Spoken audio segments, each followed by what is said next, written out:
Her true story. From Wisconsin, I paid for their down payment, then they told me no visitors for a year, so I became the landlord instead. They locked me out. I owned the locks. Don't forget, she snapped, her voice sharp as ice crackling across still water. We are the homeowners here, not you. You need to go live somewhere else. My daughter-in-law's tone held no warmth, only cold authority. She said it as if she had rehearsed these words to perfection. My son stood behind her, face turned down, silent, his body leaning into the kitchen counter as if he needed its support to stand up to his own mother's humiliation. Every word shoved into my heart like a ramming beam.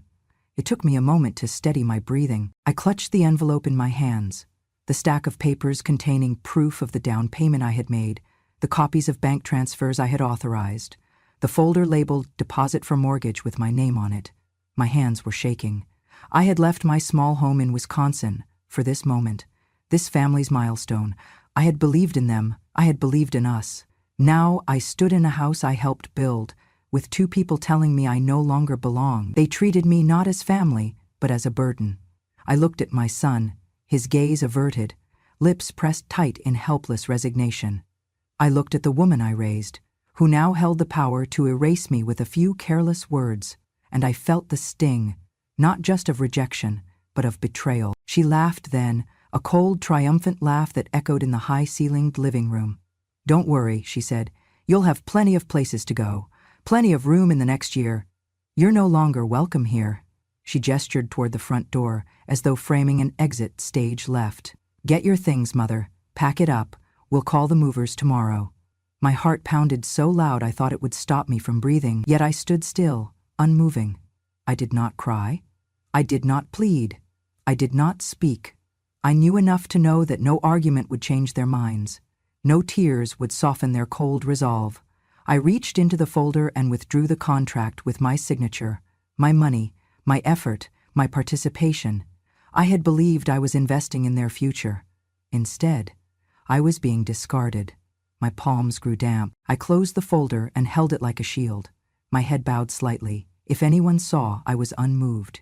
Inside I felt white-hot rage and deep sorrow, anger at being used, grief for the home that had become a cage. My son cleared his throat, finally stepping forward, his voice small. Mom, maybe we should talk about this later. She cut him off, her hand curling into a fist at her side. No, Jacob, there is nothing more to discuss. I've made arrangements, you should support me. She paused. If you care about this house, then you'll back me. He didn't say anything. He nodded, defeated. I saw the battle between love and obedience flicker in his eyes, a war he had lost before it began. A terrible silence followed. Then I exhaled, as if forced air had been trapped in my lungs. I moved. I turned toward the stairs that led to the bedrooms I helped select carpet for, the hallways I painted with my daughter-in-law, the windows I helped measure so that curtains could frame family dinners. I walked slowly, each step measured, toward the front door. My suitcase lay at the foot of the stairs, soft, worn, a relic of simpler days. As I rounded the corner, I saw my granddaughter's bunk bed through the archway. She was asleep. I swallowed the ache in my chest. This wasn't her fault. She had no say in this. Someday she would understand, but it couldn't stop this. I paused at the doorway. My hand hovered over the knob. The summer breeze drifted inside. I felt the scent of jasmine from the garden, the flower bush I planted on her first birthday, hoping it would bloom year after year. I reached out and brushed a fingertip along the soft petals peeking through the window. Then I turned. I closed the door behind me. I did not slam it, I simply closed it. The click of the latch felt final. It was not a defeat, it was a farewell. Outside, the sun had begun to lower, spilling gold over the driveway. My suitcase stood beside me, quiet, faithful. Everything I had brought to this milestone moment fit inside. Everything else belonged to them now. I hoisted the suitcase, its weight a reminder of all I had carried in my life. I walked down the steps. My head stayed high, though tears burned my eyelids. I would not let them see me cry. I would not give them the luxury of my brokenness. At the bottom of the stairs, I paused. I looked back at the house. Every board, every brick held a memory. And even though they claimed it, the foundation still bore my fingerprints. I stood in the gravel, thinking of all the love I'd poured into this house. The birthday parties I helped host, the meals I prepared, the holidays I lit with laughter, the dreams I had spun into the corners of each room. No, they might claim the home's ownership now, but the memory of me remained carved into every corner. I turned and walked toward my car, parked at the curb. By the time I reached the driver's seat, dusk had wrapped around the neighborhood. The world seemed colder, emptier, but not to me, not anymore.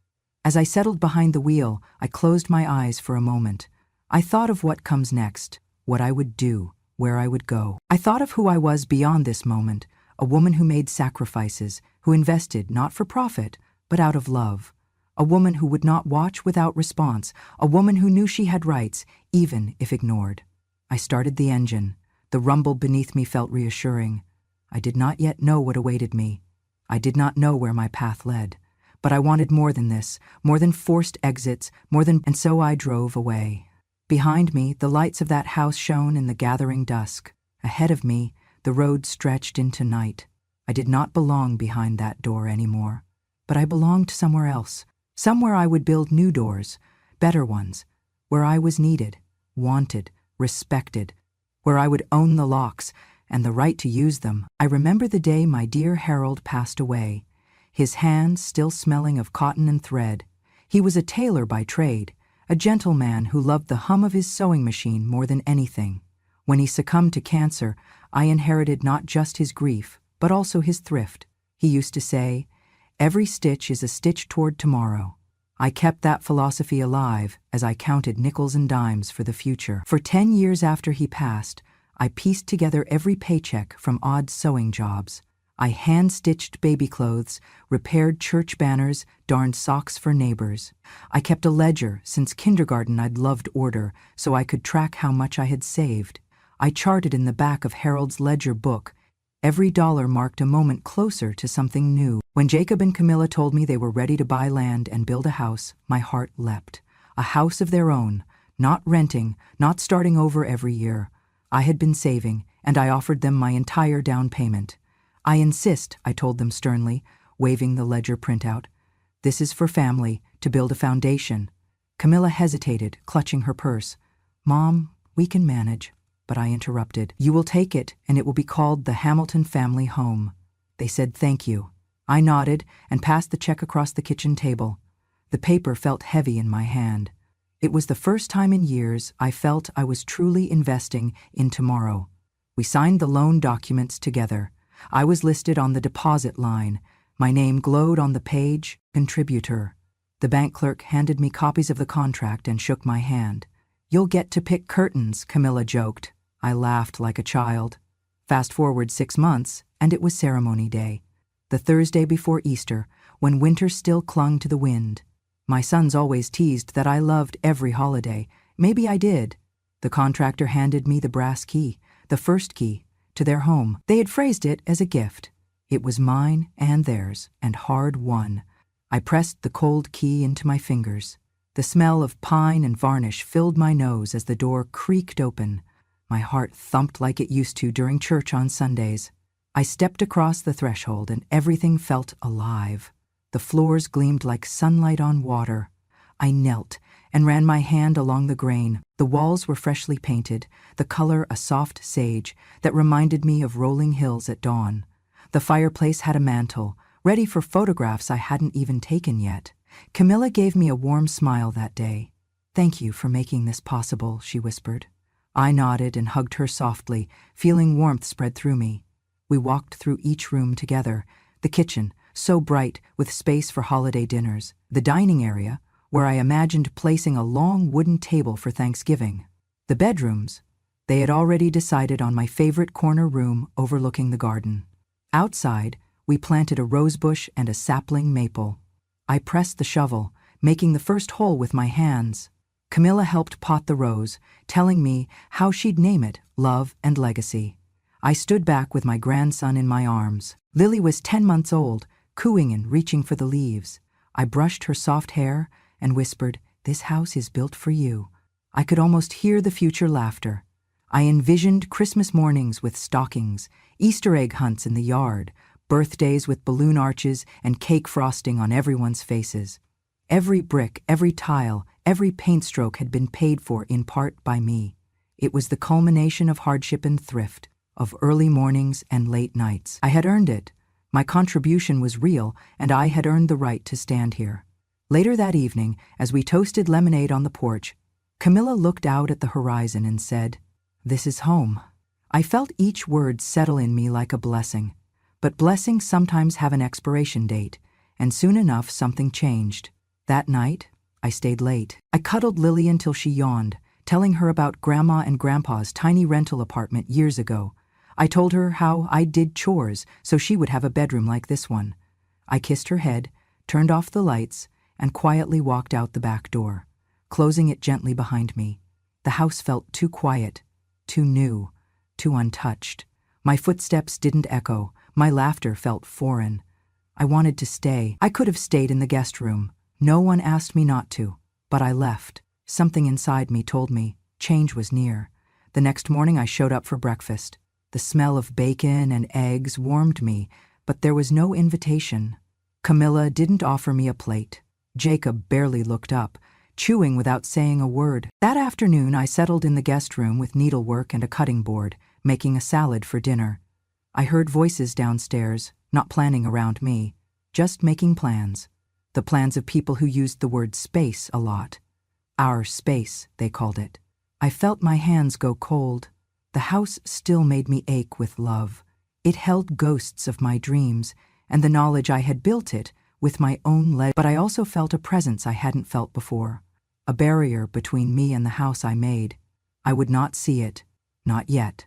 I would wait, and I would remember, because this house was supposed to be our home, but I sensed it was becoming theirs. I never expected a thank you to turn into a locked gate. It began quietly, like a breeze unnoticed, until it rattles a window. 3 months passed since the first key ceremony.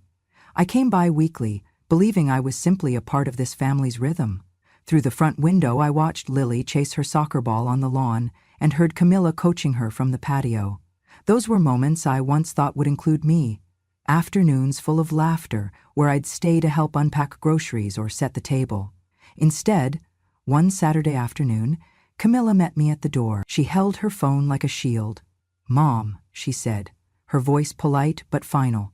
"We're going to close video access now. You'll no longer get alerts for the cameras. We're focusing on our family time." I nodded politely. I knew what that meant. I smiled through the ache. A few days later, I learned where my visits were slipping. The contractor had reprogrammed the smart lock. My code, once active, no longer worked. Every time I tried to enter, the keypad blinked red. I walked to the porch door one evening, just before dinner. I knocked lightly. Knock, knock.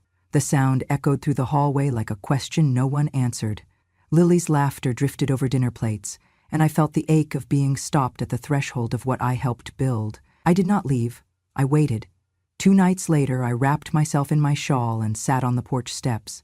Wisconsin nights chilled early now, the air sharp with November whisper. Leaves cracked underfoot. The sky dimmed to ink. Camilla closed the blinds. No lights came on inside. The only warmth was across the glass, in the living room where they were gathered. I watched Lily bury her head in her mother's lap. Jacob's voice, low and soothing. I imagined the smell of their dinner, pot roast, mashed potatoes, and felt a pinch, but I stayed on those cold steps, and the porch became a stage for grief, the kind no one rehearsed for. I had thought family would embrace me. Instead, my loving presence had become a disruption. Even that gentle identity, Grandma, was slowly erased. That night I didn't sleep.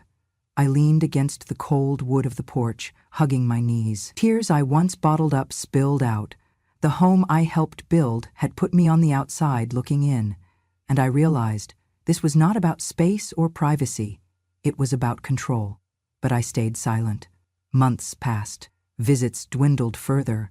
Once, I knocked before breakfast and saw the stroller at the entrance, but the door remained shut. I stood beneath the porch light, the red keypad blinking at me, and wondered, who had the audacity to erase me so completely?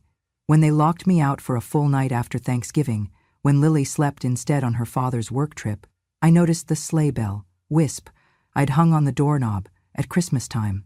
It lay on the porch floor, broken. That night I cried beneath the stars. But in grief I discovered resolve.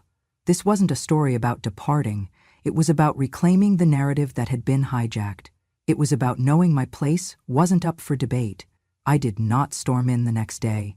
I wrapped myself in my dignity and kept all papers safe. I walked home, the porch behind me like an empty page. I would not knock again, not until the world heard the measures I might take.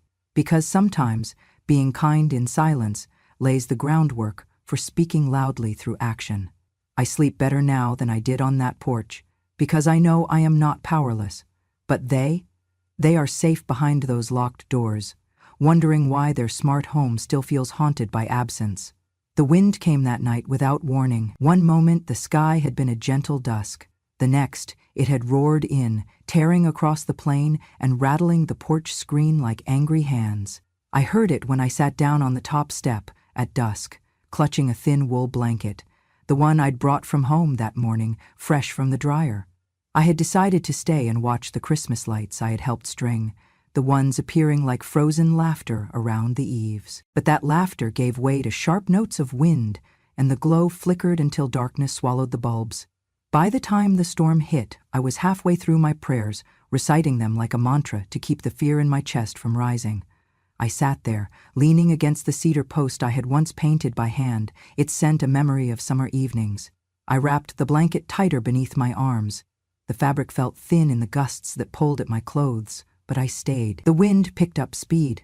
Rain began to beat the porch roof and spatter against my blanket. Water soaked the sides and I felt it creep toward my feet. I moved lower, clutching the wool blanket around my knees.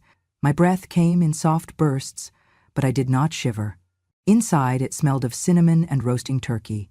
Christmas music played softly on the stereo I once bought as a gift for Camilla. From the windows, I could see her blowing out decorations around the living room. She was busy. They were safe. I was the storm's only witness. I heard the door open, its soft click indicating someone inside, perhaps searching for me, perhaps shutting me out. It closed again. Silence. No step outside to check on me, no voice to call my name. The storm held the night like a silence, and I sat, a woman who had once been central to this family, left stranded in the dark. Around me, the wind shrieked with the power of decades of weather, a fierce reminder of all the storms I had weathered before, but none so cold as this one. I considered going home, to my little cottage that felt so foreign these days, but that would feel like admitting I'd lost. I stayed. Raindrops dripped off the porch, creating rivers along the boards. My blanket became wet, seeping salt air into my bones.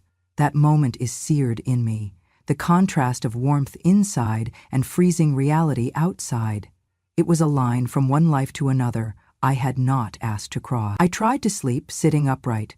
My eyelids grew heavy, and I dreamed of family dinners, voices around tables, laughter that echoed. Then I awoke to a flash of lightning. In that stark white light, I saw my own face on the glass window, palpably set apart, both present and absent. I sat frozen, caught between the roar of the storm and the roar inside me, a fear that this was a turning point. The rain kept coming. Hours passed. I watched the sky change from black to blue and back. When dawn broke, it was a gray that poured across the sky like ashes. I was soaked. The blanket had puddled at my feet. My joints ached like old seams snapping. I stood, stepped inside to the doorway and touched the glass. The kitchen lights were off and the room had emptied overnight. No footsteps echoed, no warmth waited, not even a note left for me. I walked down the steps slowly. With every scraping footstep on the wet wood, I found the resolve I needed. I pulled the blanket tighter around me, braced against the wind, and walked away. I carried the ache of the cold within me, not pain exactly, but a feeling of being erased. I did not see her face. I didn't want to. I did not scream or stumble. I only walked. I felt the rain soak through my shoes, the chill bite deeper than winter. But I walked. When I reached my car, I turned to look back. The house stood there, framed by dull winter light, its windows blank. No flicker of awareness, no sign they realized I had almost frozen out there. Not even a whisper of regret. When I reached my home, I stopped on my porch, wetter than I had ever been, and I cried. Not sobbing, just tears that slipped out, pulled loose by the sharp bite of winter and betrayal. I pulled off my boots and made myself warm tea, holding the mug until it warmed my hands. That night, I lay in bed, the blankets thick around me. I let the grief course through me, along with a steady current of ice. But as dawn broke again, I felt the tremor of resolve. I would not come back until I figured out why I had to sleep outside to be forgotten. Their home had become an altar to my absence, and I had to respond, not with anger, but with something quieter and sharper than ice. I do not worry about storms anymore. I've been through the cold. After the coldest night I ever endured, I knew I had to do more than shiver. I needed answers.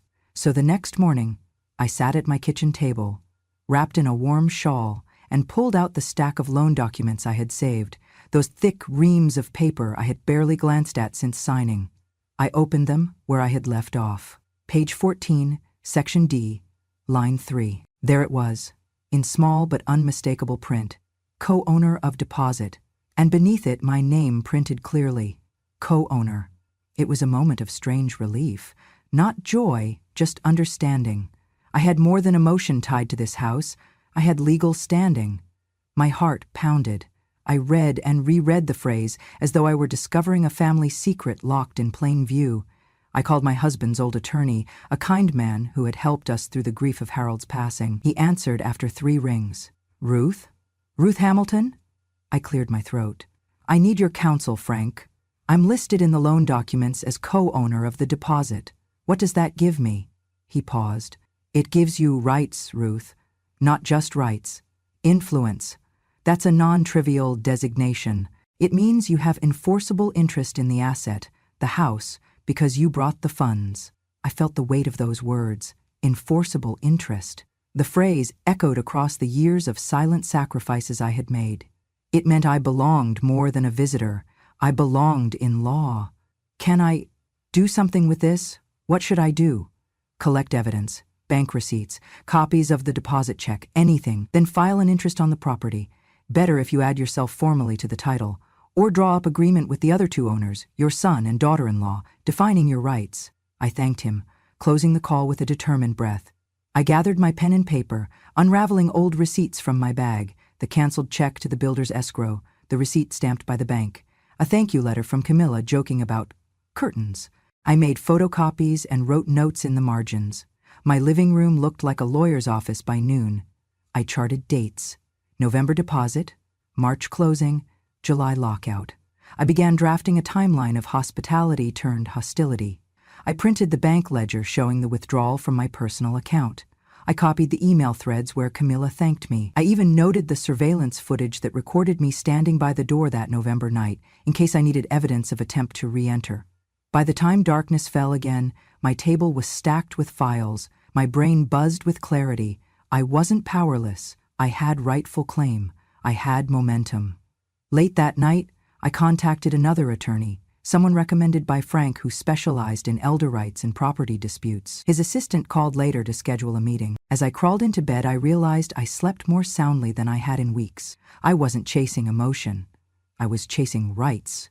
Rights you earn with sweat, with sacrifice, with documentation. My granddaughter, Lily, knocked at my door the next morning. She held up a drawing of our old home, captioned, "My favorite house." Tears pooled, but I smiled, storing the picture behind the ledger. We'd talk about it later. Before her departure, she hugged me and whispered, "Grandma, when you get our house back, we'll have a picnic, okay?" My heart cracked. I didn't tell her everything. Just kissed her forehead and said, "I promise." As she left, I turned back to the files. They weren't just papers.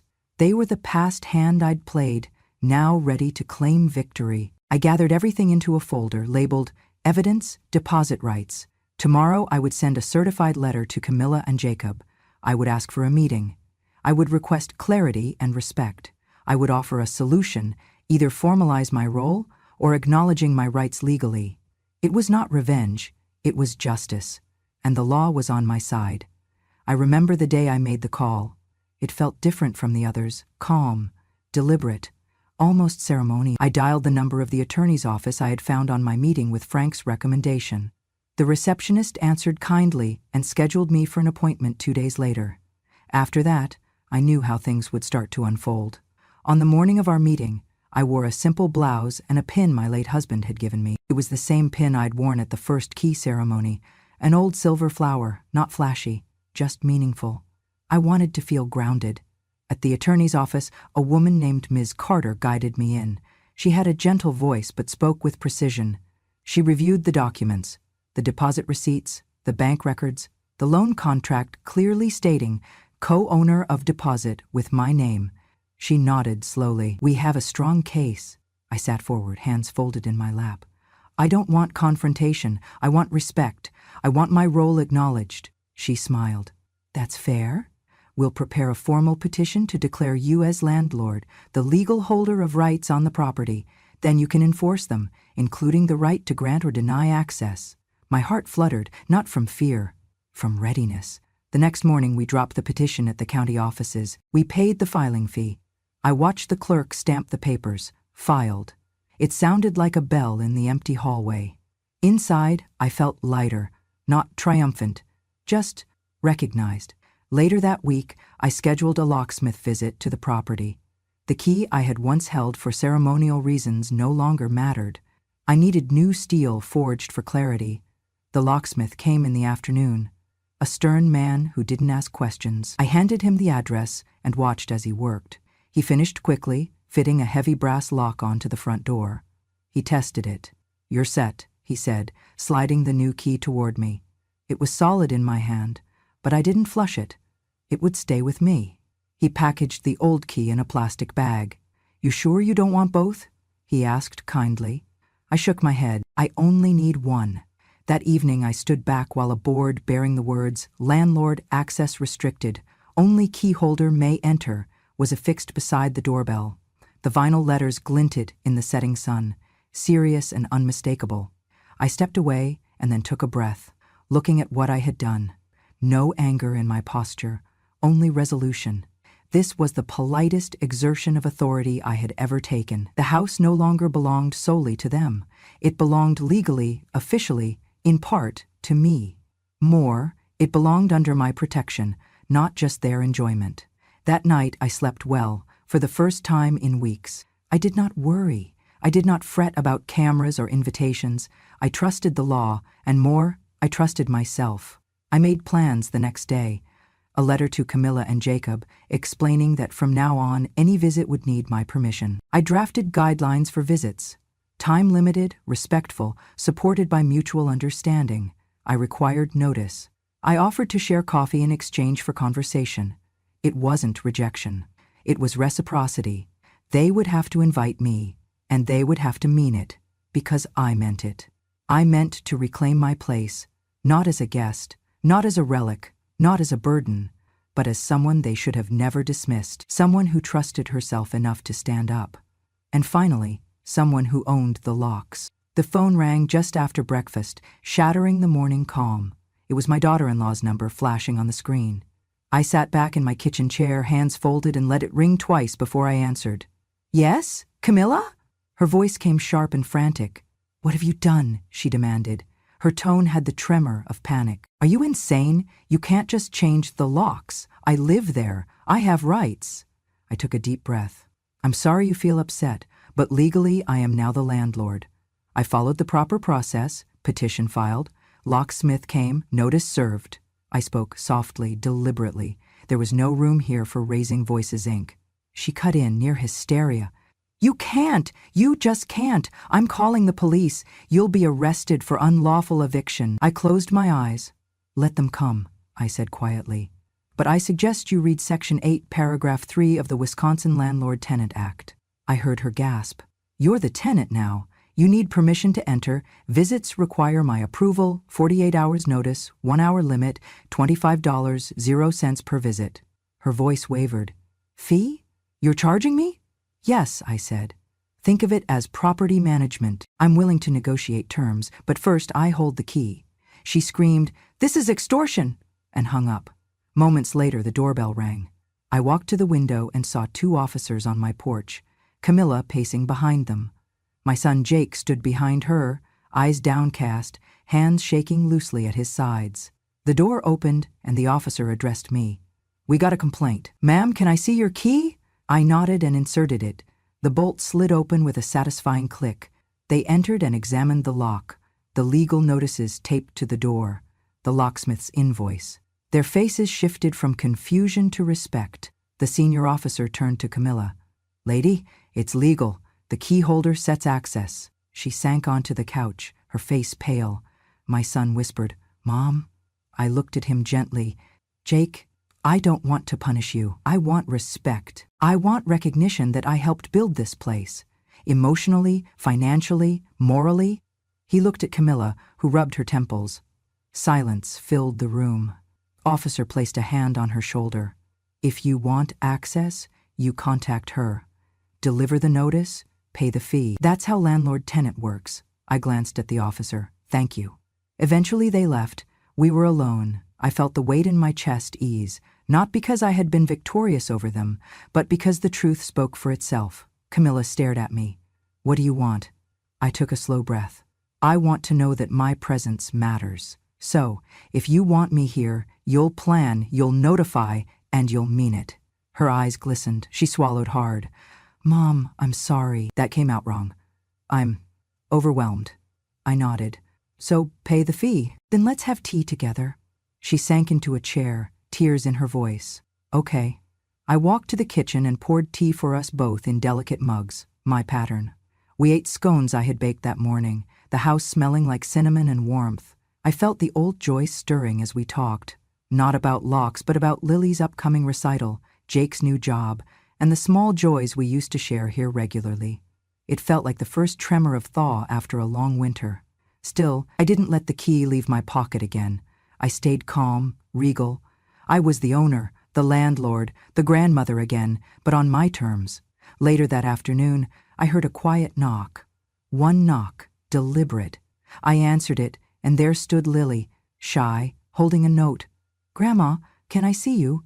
I smiled and nodded. She stepped in slowly, sat on the sofa next to me, and I wrapped an arm around her. "What would you like to share?" she whispered.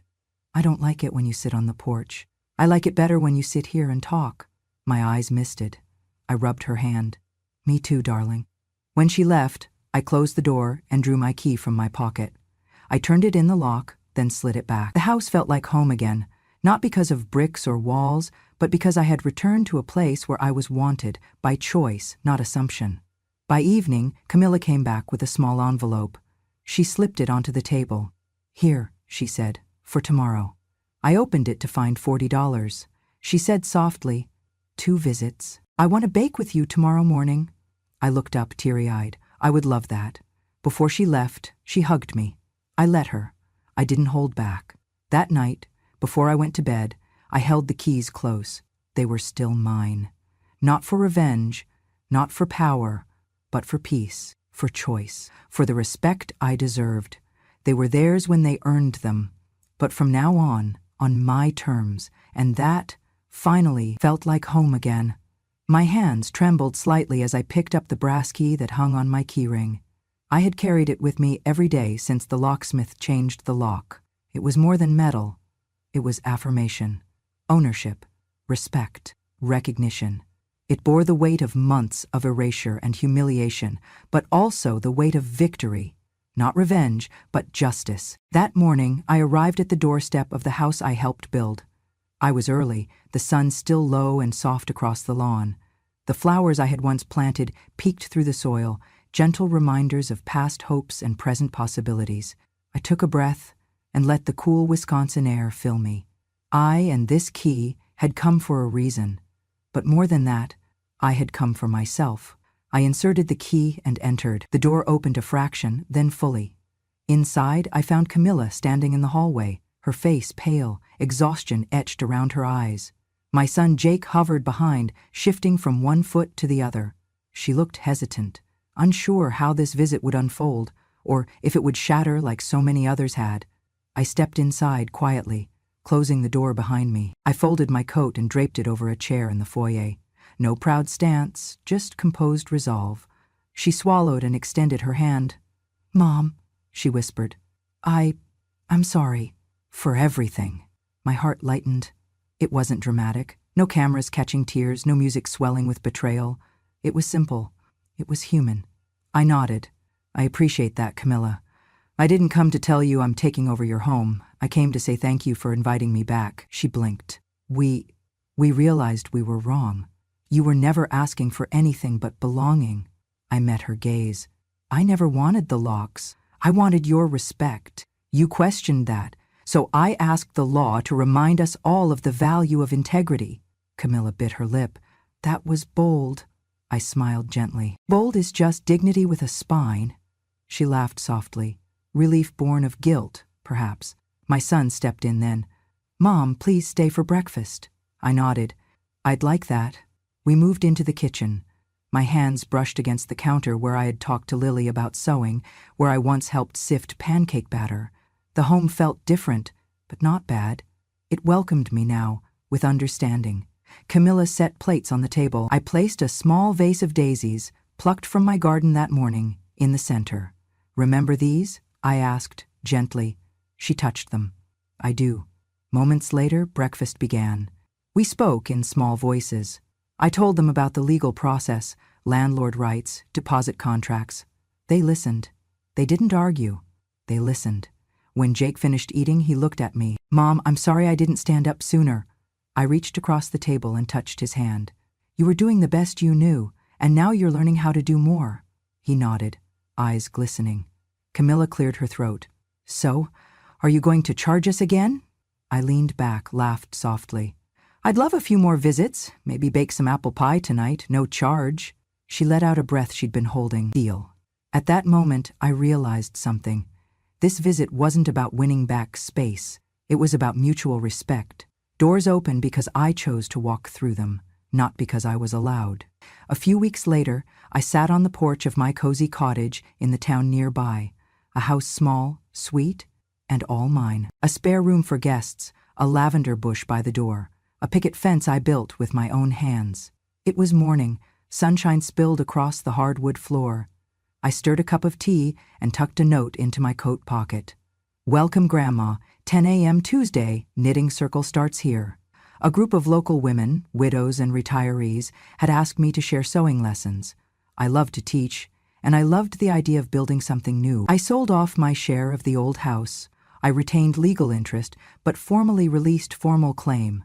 I used the proceeds to buy a few small parcels, garden plots, a workshop, a spot for lectures. I hung a sign above my front window, Ruth's Sewing and Storytelling. Some mornings I sit at my desk, the jar of pens near a stack of hand-stitched garments and photograph albums. Every stitch I teach is threaded with history and hope. One afternoon, while I was teaching a group of 3 women to piece quilt blocks, my phone rang. It was Camilla's number. I excused myself, stepped onto the porch and answered softly. Good afternoon, Camilla. She was hesitant. Hi, Aunt Ruth. I wanted to say thanks. The house has never felt more like home since you returned. Lily has asked me to bake every weekend. My heart warmed at that. I paused before replying. I'm glad it's working for you. She hesitated. Would you consider coming next weekend? She wants to cook pancakes with you. I looked over my garden. The breeze moved the leaves, and something soft inside me stirred. I smiled. Of course, I said. She paused, then said, Love you. I laughed, voice catching. Love you too. I hung up. The quilt block I held slipped, warm in my hands. I walked back into the workshop as the women looked up. They'll be here next Sunday, I told them softly. They smiled. They believed in the home we fostered. That night I sat on my porch, a warm mug in hand, the sunset staining the sky.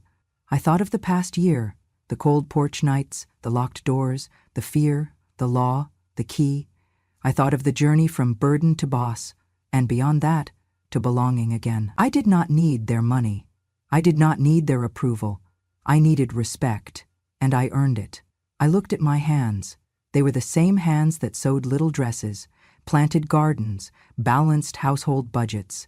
They were the hands that held legal documents and taught respect for ownership, my own and others. I thought of the little cottage around me and knew I had built more than a house. I had built a life I chose, marked by generosity, defined by dignity, shaped by self-respect. And in the quiet dusk, I whispered to the wind, home is not given, it is claimed, with love and with grit.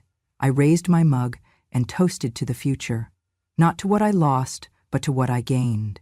I am Ruth Hamilton, grandmother, landlord, teacher, storyteller, and I no longer have to knock on anyone's door to belong. If this story made you feel something, if it reminded you of someone you know or even someone you used to be, then I invite you to stay a little longer with me. These are not just stories. These are truths that lived in silence for too long. Stories from front porches and quiet kitchens, from nursing homes and backyards, from the soft-spoken women who remember everything, especially the things they were never supposed to say aloud. Here on Grandma True Stories, we speak what was once buried. We honor the strength behind the silence, the wisdom behind the wrinkles, and the justice that waits patiently for its time. So if you believe that age does not make you invisible, if you've ever been underestimated, if you've ever been told you've done enough, only to rise again, stronger, quieter, and wiser, then this channel is for you. Click subscribe to hear more real stories from women who didn't just survive, they remembered. And if you've got a story in your own bones, maybe one day we'll tell yours too. Because revenge has no expiration date, and when a grandma speaks, the world finally listens.